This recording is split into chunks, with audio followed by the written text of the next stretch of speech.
Holy jumping.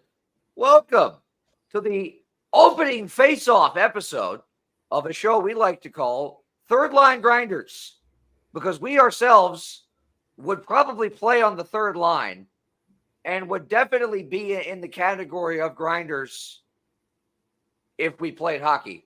The guy on the bottom did play of your screen. That's Will Flint. He's the god of hockey to all of you. So you need to remember that, okay? Because this guy knows what he's talking about, okay? He played the game, people. He played the game.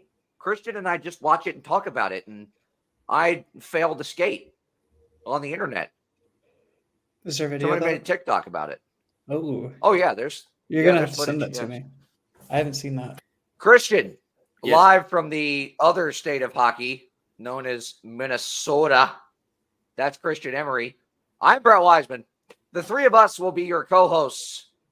And what makes a great forward line is chemistry and tenacity, as well as intelligence and knowledge about the game of hockey. Those things we all have. If you can't tell, if you're watching the video portion of this program, I am a Blues fan. Shocking. Christian's a Hurricanes fan. He's from Raleigh, so he's our resident Caniac, as they are known. Will is a Capitals fan.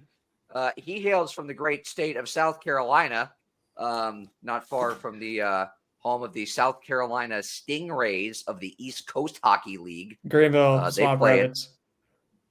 Greenville Swamp Rabbits. Yes.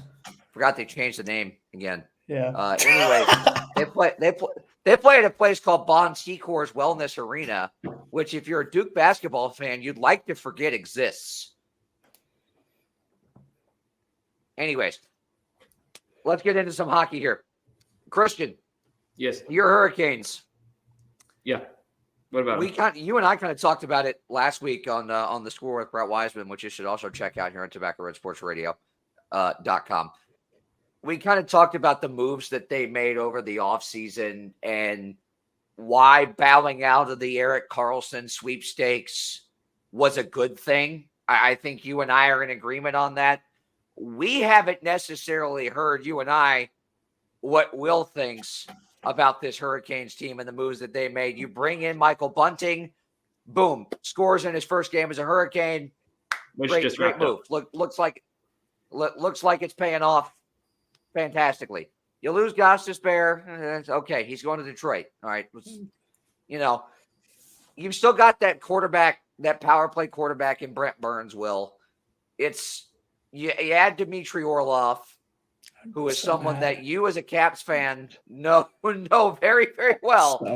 So when you look at this Canes team, Will, Christian and I both think, if this team stays healthy, this is a team that could probably make a Stanley Cup run. The key words there are stay healthy, because we all saw what happened when Andrei Svechnikov went down last year. That took everything off the rails completely. And what that team didn't have, Christian, and you and I talked about, they didn't have depth behind Svechnikov, Aho. The Teuvo Teravainen of old was not. The guys that needed to step up scoring-wise simply did not. You needed to see more out of Marty Necas, out of Jordan Martinook, out of the scorers, and you didn't. All right, so you go get Michael Bunting, who provides a mix of two things you needed. You needed some tenacity, you needed some of that net front presence, and you needed somebody that could score.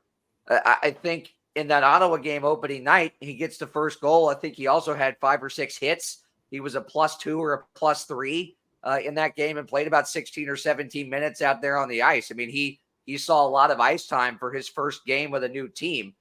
And I think that's telling.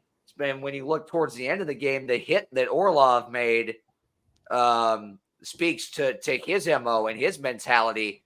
And it really shores up what I thought was one of the best 6-man defensive units in all the NHL last year that the Hurricanes had and it gets even better. So, Will, when you look at this Hurricanes team, obviously the key is for them to stay healthy, but even if they don't, is the depth there behind the Svechnikov, the Aho, the Necas, with an addition of someone like a Michael Bunting, is the depth there for this team to make a run? I'd say there's a good chance. I mean, then again, it's still early in the year. There's a good chance for just about anybody to make a run if they can stay healthy. And that goes for most of the teams in the Metro, actually. It's just no one's been able to stay healthy for long enough. And even if the team has been healthy enough, like the Flyers, I haven't heard much about their injury history, but they've, supposedly been healthy. They've just been awful. But as for, the Canes, Bunting's a good player. It's just going to be interesting to see, how he does outside of Toronto. And I mean, he scored tonight. Third star of the game, looked pretty good. I didn't get to catch the game really too much of it. The depth is there. Adding Orlov is definitely going to stir up their back end, especially when most there, D'Angelo's right shot, Burns is right shot. They need another left shot guy that's, very steady back there. And Orlov can provide offense, can provide defense. He's going to do just about anything you want him to do. And he's going to, he gets about 1 or 2 hip checks a season that make you say, okay, yeah, that's how that's done. It reminds me a little bit of Vitaly Vishnevsky, actually. If you guys are going to have to go back and look at like some 2006 hits videos or something, but old Mighty Ducks player, actually. But he had like multiple hip checks that were just perfect. So, I think, again, if they stay healthy, they can make a run. I don't know about all the way to the Cup final. It's about who's going to stay healthy, really, because somebody's going to go down, unfortunately. Hopefully I can't wish them too much luck since they're a division rival, but I think they've got a good shot. They're probably going to be in that conversation for that number 1 seed in the Metro. And if not, they're going to be taking that second spot, probably. Christian? Yeah, pretty much everything he said is accurate. I can't really find much fault in it except for I'll save that for a later time, but overall pretty much accurate. I don't really have anything to say other than they can definitely make a run. And again, if they stay healthy, Brett, you and I both had them in the Cup final, which means that we both know they're not going to make the Cup final now. Right. Our prediction was a 2006 rematch. So that was actually my prediction in the bracket last year. What was Edmonton, Carolina? So I think that even has a better chance to happen this year. Who's Edmonton's or Carolina's? Who is Carolina's backup? Because I know they sent Kochetkov. Yeah, I knew they sent him down.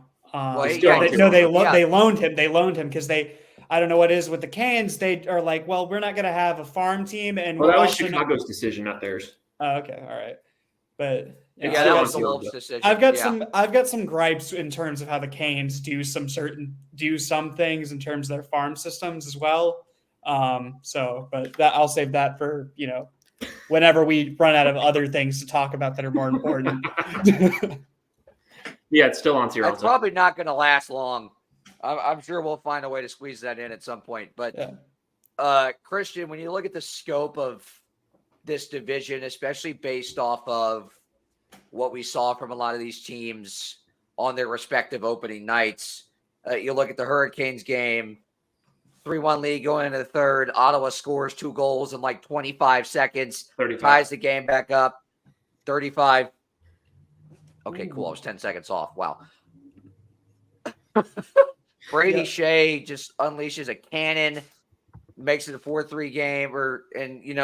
It looked to me like that was the kind of game last year down the stretch without Svechnikov and without an Orlov that the Canes would have maybe faltered in, maybe wouldn't have been able to get the go-ahead goal, maybe would have won it in overtime, but they wouldn't have found a way to punch right back. And I think having that on opening night is telling in terms of what Rod Brindamore wants out of this team based on how last year ended is he wants response. He wants counter punches, and he wants them fast and in a hurry. Yeah, I think that's a fair thing to say. And then the other goal was scored by Jacob Slavin shorthanded. So Brendamore's he's put an emphasis on the defense more than he has in recent years, which Canes fans need to realize. The defense can score. You don't need to go get a score, but that's a whole other argument for a different time. Let's talk about it, because there's a lot of Canes fans that think Erik Karlsson should not be a Pittsburgh Penguin. He should be a Carolina Hurricane. But the rumors started to swirl, of course, after you spent the money on Orlov, which, by the way, 2 years, about 7 per. That's a steal. Yeah, for someone that won a Stanley Cup 3 years ago. Unfortunately, a little bit more than 3 years ago. Actually, it was 5 years ago. Anyways. Don't remind me, please. 7.3 AAV for a guy that's 5 years removed from winning a Stanley Cup. That's not pretty darn good. If you ask and he's me. only in his early 30s, too. Right. To slide him onto he's on the third line right now. To slide him onto a third D pair. Like, think about this. I believe he was on the second D pair. He was on our second last year, wasn't he? Yeah, he was on our second D pair. So usually they like to rock Karlsson and Ferry-Arvi. Ironically, when I don't know how many games they got to play together, actually, because one of them was usually injured, as with everyone on the rest of the roster. I'm getting a little heated about that. Everyone's hurt all the time.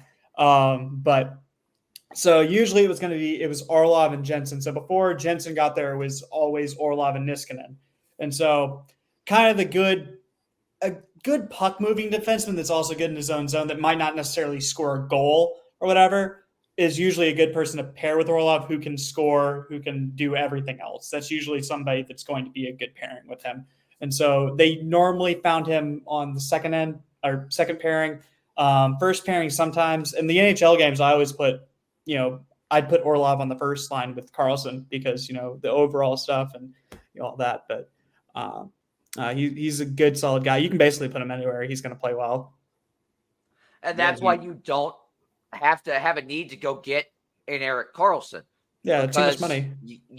You've got that depth. It would have been a massive amount of money. Who knows how much salary San Jose would have retained if they would have retained the same amount that they did to Pittsburgh, yada, yada.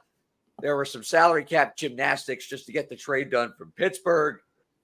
Also, you got to give up way too much capital, too. Like, that's way too much draft capital and other things to do, especially for Carolina that, I don't know. I'm not saying that Raleigh's a small city, but just in terms of you're not attracting the biggest free agents there. Technically, I don't know. They've pulled some guys that probably have been, I don't know, a bit shocking to people that are outside of these markets. But it's just like Karlsson to Carolina. I'm gonna be honest with you. I didn't hear much about that until a few minutes ago. To be honest with you, I didn't think he was gonna go there at all. Christian and I kind of went back and forth. Oh yeah, Christian and I went back and forth on that for a majority of the summer. Our conversations were, "What have you heard about Erik Karlsson?" Yeah, pretty much. And then there was Tarasenko, but we'll get to that eventually. That one should have gone through.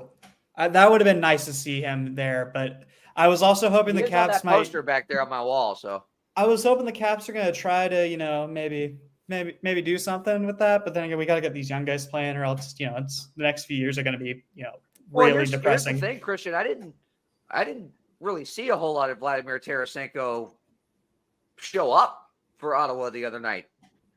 No, he in Raleigh. Yeah, no, not a whole lot. He didn't score. It was a 5-3 win, and he didn't really have a whole lot of anything. I think I heard his name called maybe 2 or 3 times by Maniscalco during the game. And I mean, Ottawa's a young team and they're talented, but he didn't really play a huge. But you think adding a Tarasenko to a Claude Giroux and having those veteran presences around Drake Batherson, Tim Stützle, Brady Tkachuk, and the young group of defensemen that they have, you'd think you'd hear the veterans' names called just as much, especially when you go out and get Eunice Corpusalo to be your goaltender. Yeah, and their D pairing for the most part shut Carolina down pretty. They fought Carolina's top pairings during the first period of that game pretty well. And the Ottawa took a And it took 1-0 lead. until close to the end of that first period for Bunting to get that goal, and it was all net front presence that made that goal happen. So, like we said, it's going to be a good litmus test here the opening week, Christian. I don't know if you've got their schedule pulled up, but Carolina goes to LA on Saturday. I know that. So it's an LA team that was, a few bad puck bounces away from a Western Conference final last year.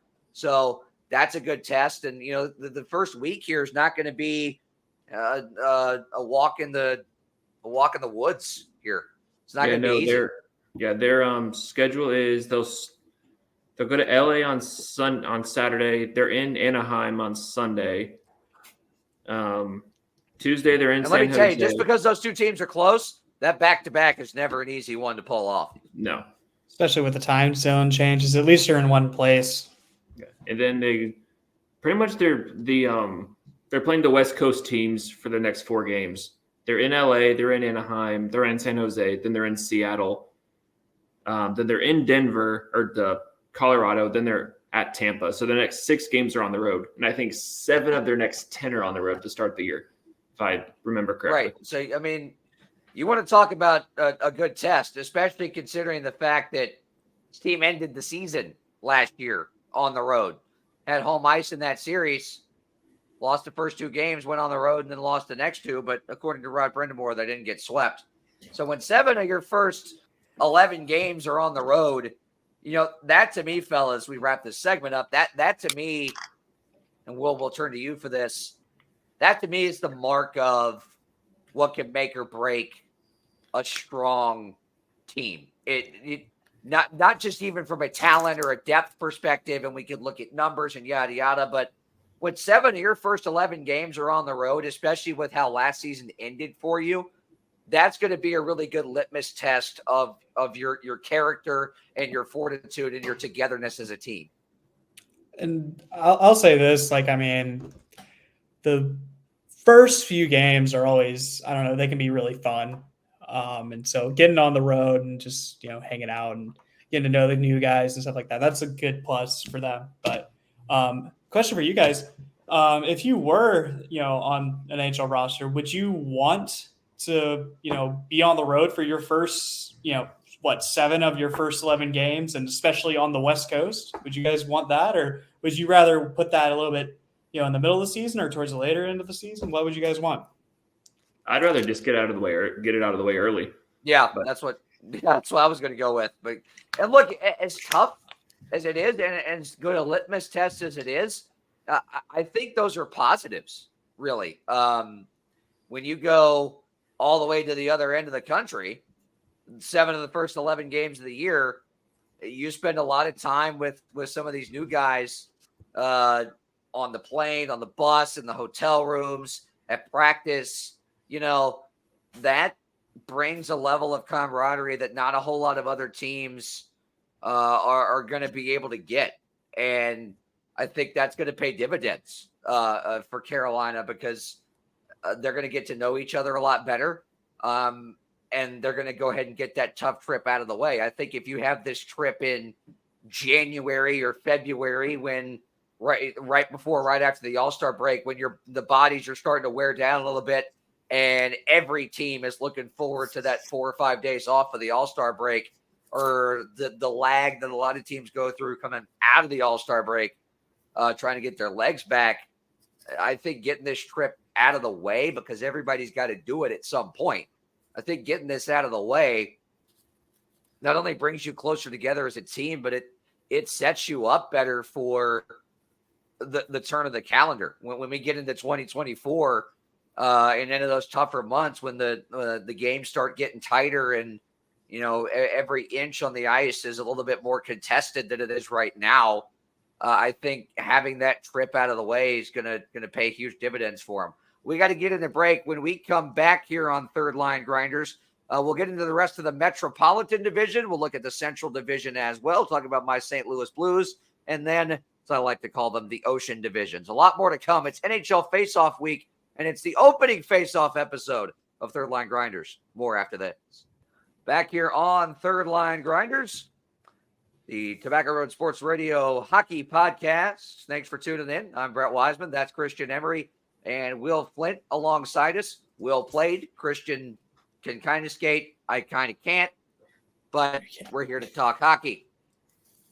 Christian said that the road trip for the Hurricanes is the annual State Fair road trip, which I forgot about, but it's not always to the West Coast, though, is it? Yeah, a lot of the time they'll, from what I remember, they'll play Western Conference teams on the road, whether it be like they're doing on the West Coast, or they'll be in Western Canada. I know for a long time they would be in Edmonton, Calgary, etc. But either way, they're on the road for that road trip. I think the fair, if I'm looking at it now, that starts on the 12th and it ends on the 22nd. So that would make sense, not wanting to have that much traffic. Makes sense timing wise. But look, you said you're old. I see Cam Ward and David Backes as legends in NHL 24, and then I really feel old. So okay, that just hit me. Holy crap! I saw Andy McDonald in last year's game, and I was like, "Oh my gosh, Steve Ruchin." Seriously, I saw Brent Seabrook as a legend, and I'm like, and David Backes on the same sheet that they put out for the video game, and I'm like, wait a minute, Brent Seabrook tried to kill David Backes. That's why I hate Brent Seabrook. I've got something for later. Yeah, story time. When I was working for a team, we were on a bus ride. The coach asked me, it was like 3:30 in the morning, so we're trying to keep our bus driver awake because it's what you do sometimes on some of those longer trips. Will knows. Keeping my dad awake usually. Coach asked me what player I hated the most, and I think he thought I was going to say Brad Marchand. I, without hesitation, said Brent Seabrook because, he kind of looked at me weird. He's like, "That's a weird name to bring up for somebody you hate." No one's ever said that. And I was like, "It's because he tried to kill my captain." And Coach had no idea what I was talking about, so I went and pulled up the clip of the 2013 playoffs. Seabrook headhunts David Backes, and Duncan Keith stands over Backes, and you hear on the mic that's right there by the ice, you hear Duncan Keith say, "Wakey, wakey, Backes," which is an all-time line. And the best part of that was David Backes had no idea what his name was, what day it was, what planet he was on. His head was in section 213, and he got back up on his feet and tried to fight because that's just what David Backes does. Anyways, we got a little sidetracked right there. Back to the Metropolitan That's a silver medalist Division. right there. Wow, that's thanks.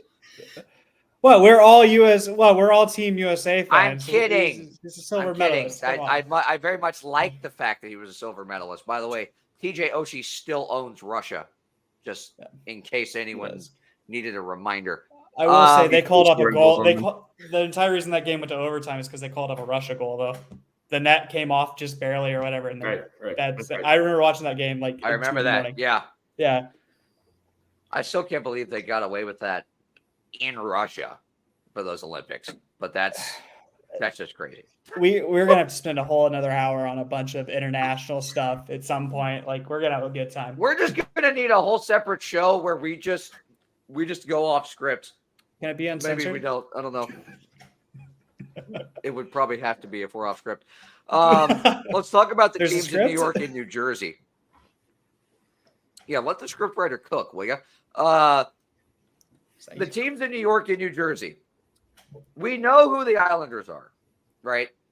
Pretty clearly. We got a general idea. They didn't get better. They didn't get better. They also didn't get worse. Like they're the Dennis Green. They are who we thought they were. Yeah. They are who we think they are. Uncle Lou was awake for this offseason. Like, what was it last year? He didn't wake up till like 2 days before the season started and said, Well, he assumed he was going to get Gaudreau too. That's part of his problem. Yeah, but it's like, I don't know. It's then again, he's got the no facial hair rule still, and it's just like, come on, man. Uncle Lou. See, this is why the Islanders will never win another cup, because he doesn't That's why allow my guys Yankees- to grow playoff beards. That's why my Yankees haven't won one since 2009. Yeah, making Harrison Bader cut his hair was probably the worst thing I've ever seen. So I just want you to know that. Yeah, And if you don't fire Aaron Boone, you're I like kind of him. stupid. I like him as a manager. It's just he's been given crap. A baseball podcast. What's the name of it? If you want to go ahead and plug that. Yeah, frankly speaking, baseball. Unfortunately, the season has ended for that, but we'll be back in April. Okay. Hey, we got a few months. Right now, you need to tune into this. This is the place to be. But where's the You look logo? in New Logo's Jersey. up there, like Christian. Yep, logo's up there. Yeah, look at that. It's beautiful. Yeah. I made it by myself. It's fantastic. Yeah, there we go. There we go. It took me 8 hours. Almost as long as it took that character from SpongeBob to make that potato salad. That was 3 days. The New Jersey Devils, gentlemen. That was 9 times longer. You get Hey, Matt guy. Not Timo really. Meyer. Continue. I'm trying to keep this on track, I promise. See, My face is red. This is the kind of fun you're going to get on this program right here, guys. This is the kind of stuff you want to tune in for. Anyways, let's just skip the Devils because we know what they brought back. For me, it was more of what the Rangers didn't bring back. You Panarin's don't hair. bring back Tarasenko. You don't bring back Patrick Kane. You give up a lot of capital to get both of those guys, and They just what do you have to died. show for it? They Nico died in the Nicola? playoffs. Yeah. They just died in the playoffs. I think that just losing that playoff round just kind of just killed them. And I mean, I'm not saying it's going to be like a season long, like, oh, we're hurt by this, but I mean, you can just tell that just kind of rocked them a lot. And I mean, Panarin cut his hair. I think not only losing in the playoffs after they made all the moves and went out and became the NHL version of a super team and thought it would work and it had to blow up in their face. I think the fact that they lost to who has been continually known as, the ugly stepsister to both the Rangers and the Islanders. Like the Islanders have always been the little brother to the Rangers. Yeah. The Devils have always been the ugly stepsister. They're the Devils cousin. have been they've been the cousin. They're the third musketeer. They're the least important of the trio to a lot of people. And I think the Devils winning that series and winning it in the manner that they did derailed a lot of what the Rangers had planned as an organization. And I think it pole vaulted the Devils to this point where, I feel like they're the team to beat in this division other than Carolina. Now, those are my top two in this division right now.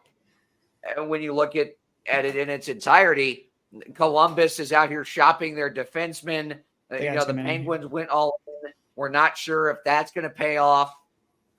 Will, your Capitals are seeming more and more to me when I look at the Islanders are meh. They're just there. The Devils, yeah, they're Carolina and New Jersey are 1 and 2 for me.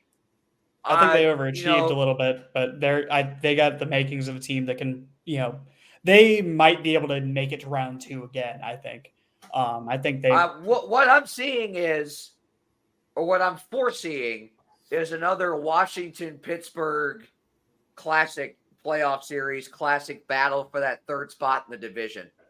We don't even want to win a playoff round, apparently, unless we're playing them on the other side. The last few rounds we've won in the playoffs that haven't ended in a Stanley Cup or even on that cup run was to play Pittsburgh. So it's like if they're not on the other side, they don't want to win their playoff series, and we don't want to win ours. Apparently, I don't know. It's a conspiracy, you know. That's one way to put it. But Yeah. Christian, when you look at this division, from a Canes fan perspective, when you look kind of down below from the top of where you sit in our minds, yours and my mind, I don't know about Will's mind, but yours and my mind. When you look below UNC, New Jersey, and then kind of everybody else, what as a Hurricanes fan, or who as a Hurricanes fan, other than New Jersey, concerns you or worries you in this division? I think it's going to be probably Pittsburgh being the most, because they have the talent. They have Sidney Crosby, Evgeny Malkin. They have that age and the experience. But I think, like you said, the top two teams in the division, at least on paper, are going to be Carolina and New Jersey.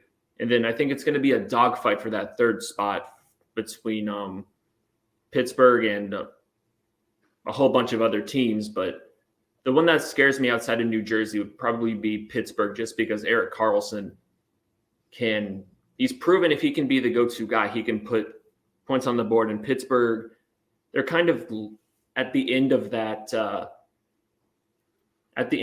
window where they could, before they have to blow up that core of Sidney Crosby, Evgeny Malkin, Chris Letang, and the variety of other players they have. So Pittsburgh is a team. Which, by the way, before we get this last break in, that you brought up that trio, because the other night on opening night when they played Chicago, officially began their 18th season together, which surpassed Mariano Rivera, Jorge Posada, and Derek Jeter as the longest tenured trio on one team in all of major North American professional sports: NFL, NBA, NHL, Major League Baseball. They've been together for 18 years.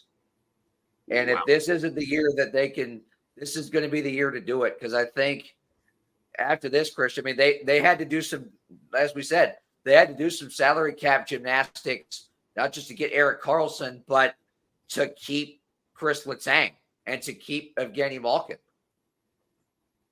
Yeah, and let me see if I can find it, see how many contracts they have left.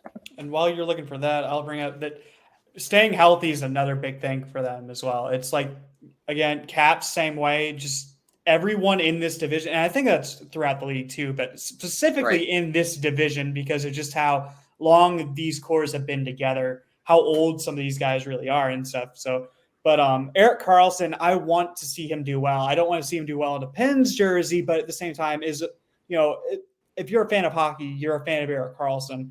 And so you want him to do well just because of the injuries he's had to deal with, some of the off the ice stuff he's had to deal with, and just everything like that. So you want him to do well. And if he can stay healthy, and again, Letang has been showing that his injury problems, and I mean, what was it, the strokes, I mean, family issues and stuff like that, have really kept him out and at, top level performance. So I think Karlsson is really going to step in, and he's going to. I think Chris Letang's a guy you have to throw into that, a guy you just want to root for too. Yeah. With everything he went through last year, for him to get back on the ice and for him to be a part of this, record-setting, season for tenure, it's a guy you want to root for. I know a lot of us don't want to root for Pittsburgh. I don't want to root for Sidney Crosby personally, but. Chris Letang, somebody that every time he's out there, you want to root for. Christian, go ahead. Yeah. So just looking at Pittsburgh's salary contracts for the next few years, Crosby's a free agent in 25-26. Malkin's a free agent in 26-27, and Letang's deal ends in 28-29. So they've got that trio under contract for quite a while, but. Crosby's 36. He'll be 38 at the end of that. Malkin will be 39. And Chris Letang will be 41 when all those deals are expired. So let's see what they do with that. And I think they're backloaded too. Yeah, I just don't think, especially with some of the talent they've got behind those guys, I don't think you can keep all three of those guys, One whether of it's them's for gotta salary retire. cap reasons or otherwise. One of them's either got to retire or they've just got to play somewhere else. They're going to get Phil Kessel. I mean, that's just the way it is. They Crosby's might bring cap him hit- back. Yeah, Crosby's cap hit is 8.7 million until the end of his deal. Malkin's is 6.1 and Letang's is 6.1. Then you have Carlson for the next 4 years. He's 10 million. So it'll be interesting. I mean, that's a good 10 And see, million to pay. That but- right there, Carolina Hurricanes fans, is why you didn't want to go after this guy. Because now the Penguins are stuck with that $10 million cap hit, and you've got depth at the NHL level. And they got their Christian, futures. You know what kind you know the kind of depth that Carolina has in their farm system as far as D-men are concerned, and they play in front of one of the best goaltending prospects in all of hockey, who just simply doesn't have a spot on the roster because he doesn't have the experience to garner one. Anyways, let's get in one final break here. When we come back, we'll spin our way around the rest of the league. All right, we're back here on Third Line Grinders here on Tobacco Road Sports Radio Hockey Podcast here on TobaccoRoadSportsRadio.com. I'm Brett Wiseman. That's Christian Emery along with Will Flint. Fellas, dive around the rest of the league here as it is face-off week, and it's our opening face-off as a show. Of course, as you can tell if you're watching the video on YouTube, I am, yes, a St. Louis Blues fan. Really? I thought you liked the Valjo Lakers of the SHL. I have no idea who you're talking about. That's exactly. Yeah. Oh, okay. So I do have an idea. Malata Okay, Boleslav. Cool. Gesundheit. Anyways, you look at the Central Division. For me, fellas, I like to think of this division of having a core four. And last year it was a little topsy-turvy in that regard because Winnipeg was at the top of it. For me, the core four, at least the last 4 or 5 years since the Blackhawks started to go downhill, was St. Louis, Dallas, Minnesota, and Nashville. Those were the 4 teams you could always count on being in some, whatever order were going to be the top 4 teams in that division. St. Louis finished 5th in that division last year. Nashville made a run of the playoff spot after they sold at the trade deadline. And then they go out and get guy on the back of that poster there, Ryan O'Reilly, guy who won the Conn Smythe Trophy 4 years ago, and the Blues won the Stanley Cup. Go out and get him. He scores in his Preds debut against against Tampa. This is, I don't want to say Nashville's the favorite. I don't think you can look at any team other than Minnesota and say that they're the favorite. I know that's a bit of a hot take, maybe, given where Dallas finished last year. A couple of funky bounces off of stanchion away from a Stanley Cup final, and they went to another Stanley Cup final just 3 years ago in the bubble. But Dallas, to me, they're starting to age a little bit, and I think they've been starting to show that at times when it's really inconvenient for them. Yeah, I get it. Jason Robertson had like one of the greatest playoffs ever, but I don't think you can look at Dallas and tell me that they've got more depth than Minnesota does right now. Yeah, Minnesota got rid of Ryan Reeves. Oh my goodness. That's about 2 minutes of ice time per game. Exactly. I don't know why a bunch of Wild fans freaking out about that like a bad thing. He's out for 2 seconds a game. And what did Ryan Reeves do in his debut for the Leafs the other night, guys? He fought Wi-Fi in like the first 5 seconds he was on the ice. I mean, he got a hitting from behind call that. Well, actually, no, he hit somebody from behind. And again, you see the numbers there, but I don't know. But I don't think Ryan Reeves subscribes to the if you see the numbers back off And school of hitting. he was brought in for a jolt for, well, we're getting into the Leafs later, but he was brought in for a certain reason. And I think he's shown that right away, because I don't think a Leafs player fought anybody in 2 calendar years. Let's talk about it right now. Who did they lose to in the playoffs? They lost to Florida, whose entire MO was get under your skin, right? That's how you win. picture That's of how you win. Judas. That's how you win in the playoffs. That's how the Blues won the Stanley Cup in 19. That's how the Caps won the Stanley Cup in 18. They wore teams down and got under their skin. The Bruins may have had a lot more skill than the Blues did that year, but the Blues pretty much beat them down physically, mentally, psychologically. That's what Florida did to Toronto. That's what they did to the Bruins too. And Exactly. Carolina. That's what they did to everybody. Oh yeah, And I completely forgot that series happened. Well, it wasn't a sweep, remember? Well, yeah, I think they forgot that series. The players didn't know there was a series going on. So, But what are we talking about here? that's The problem wait, was they ran into Vegas, who had the exact same MO they did. But Toronto went out and got not one but two. They got Ryan Reeves and then basically a carbon copy of Ryan Reeves behind him to go out there and actually run around and hit anything that moves. To be a pest, and they did that because they had to deal with people like Matthew Tkachuk, because people like Matthew Tkachuk and Rocco Gudis knocked them out of the playoffs, and that the last picture Leafs fans saw was Gudis standing over their goaltender, screaming in his face. Like, that's the last picture of your season. They had Dubas leaving is the last picture they see, but Well, that was a very good picture. or rather getting fired because of reasons, but whatever. Was he fired? I think it was more of a it was mutual termination or something like that, but it was it was either you're out of here or we're going to make the decision for you. So, but you look at where that Toronto team stands in that Atlantic division. Let's turn there. Look at where that Toronto team stands, that Atlantic division.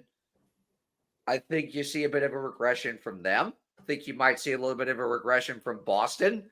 I don't think no Bergeron is going to equal a bad Boston Bruins team, but I also don't think that any team is going to take you as seriously with a 5'11", 185-pound soaking wet rodent running around with the C, because he was the only guy you had the option to give it to. Well, here's the thing. Everyone counted the Bruins out for, the past 2 seasons. They've said, oh, the Bruins aren't going to make the playoffs. They're not going to do this. They're not going to do that. They're too old.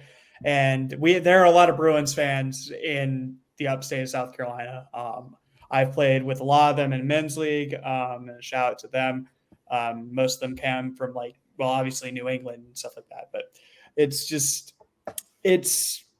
it's hard to count them out because you never know really what they have. And it just seems like they always have something going, whether it's a hot goaltender, it's someone scoring goals. It's just, there's something in the water up there in New England. I don't know where to go with Fair this. assessment, but Christian, I have a hard time just looking at this team and thinking that, look, they're not going to be as good as they were last year and have the greatest regular season of all time again. It's not going to happen. If they do, I'll eat my shoes. Yeah. My sandwich is a fried I'll eat shoe. my socks, but That's just what Subway is, isn't it? I'm not helping. I'm going to get fired. Oh, goodness. I've been on my best behavior the entire time. For goodness sakes, Christian, you look at the Atlantic. You look at the Canadian team specifically. I think Ottawa actually might be the sleeper out of this group. I think Ottawa and Detroit both are going to surprise a lot of people because of Yeah, the I young think- talent that they have. They've got the veteran experience around those guys. We talked about Drew and Tarasenko in Ottawa. You've got guys like David Perron that can kind of lead the way there in Detroit. Detroit has depth everywhere. And they were only about 10, 12 points out of a playoff spot a year ago, I think. So, of course, you've got Buffalo as well, who just locked up Rasmus Dahlin for the next 15 years on a contract extension or whatever it was.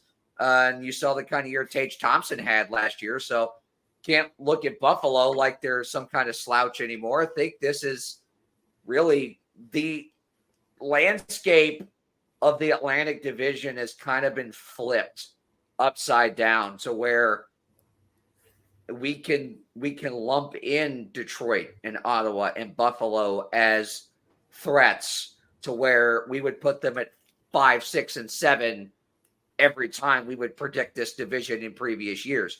Just like with the Central Division last year, you probably didn't have Winnipeg at the top of it. You probably didn't have, St. Louis at 5th, but things get shaken up. They get shaken around. I think the Blues will be better this year. I think the Blues will make the playoffs. There's a lot of people that think the Blues will not, but Will knows a lot about a guy named Jacob Vrana, had 13 goals in 26 games since he came over from the Detroit Red Wings. And the Blues basically just took a flyer on him, and it worked. Once he started working with Steve Ott, the assistant coach, something changed. And they also picked up Kasperi Kapanen from the Penguins, who had 10 goals in those last 25 games when he got picked up off waivers because the Penguins simply just didn't have a spot for him.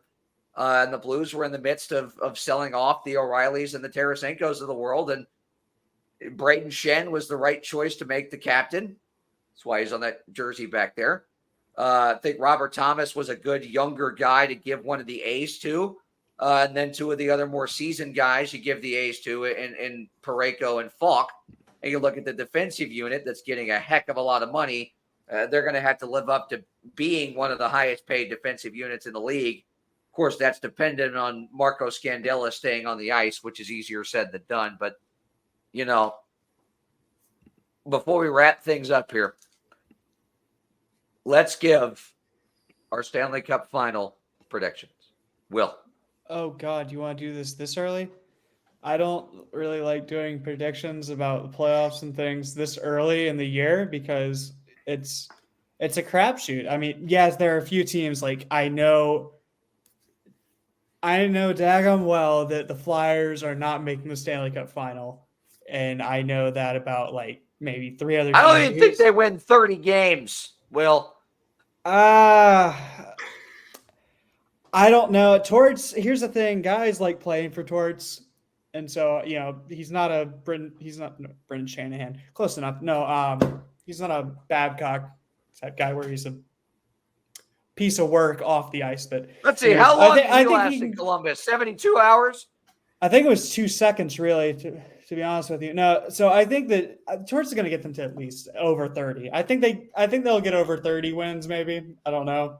I think that's the benchmark, but quickly because we're running out of time here. Okay, all right. Just take a knee, man. No. You know what? On good faith here, or just positive thinking, Caps and Ducks. Let's go. No. All right, that's it. Caps Ducks. He's sticking with it. Trevor Zegras is going to have an absolutely monster season. Come out of absolutely nowhere. I didn't know he scored Ducks points. Are back. I didn't know he could score points. I just thought he could do flips and tricks. I didn't know he actually did anything worth lacrosse deeks and things. I didn't like know. That. I didn't know he could do anything worth that contract. They're gonna, no, I'm gonna go Caps and Stars. Caps and Stars. Yeah, I can see that. Christian and I both. I think we know what we're going with. We're going with the Carolina Edmonton 06 rematch on paper. on paper, yeah. This is also not written in pen, by the way. I reserve the right to choose my pick. Yeah, it's too early. It's too early. This is written on a dry erase board on the side of the bench that comes out with only under 2 minutes to go in the third period and trailing by 1. That specific dry erase board is what this is written on. It's a Microsoft Surface tablet. That's what I'm using actually It's to not the record this. NFL. No, you just draw on the bench actually with the marker now, or that's what we Oh, used yeah. to do. Or get a Anyways, puck and just start marking up the bench a little bit. No, okay, Works too. it's rubber. the It'll simple mark fact off. is this can be a race and it's subject to change at any time. We are not bound and determined by these predictions and picks that you may or may not hear on this program. And any opinion to the contrary is objectively speaking and biasly speaking wrong. We are always right. That's why we're on the Taylor show. Swift and versus Ryan Reynolds in the Stanley Cup final. My money's on Ryan Reynolds. That's it. You mean Ottawa? Yeah. Oh, wait, Ottawa, no, that's right. He didn't buy them, unfortunately. Yeah, Anyways, no, that would have been we great. got to get out of here. We got to get out of here. For Christian Emery and Will Flynn, I'm Brett Wiseman. Thanks for tuning in to our premiere episode. There's a lot more shenanigans to come and tomfoolery. Be sure to stick around and watch some hockey. It's going to be a fun opening weekend.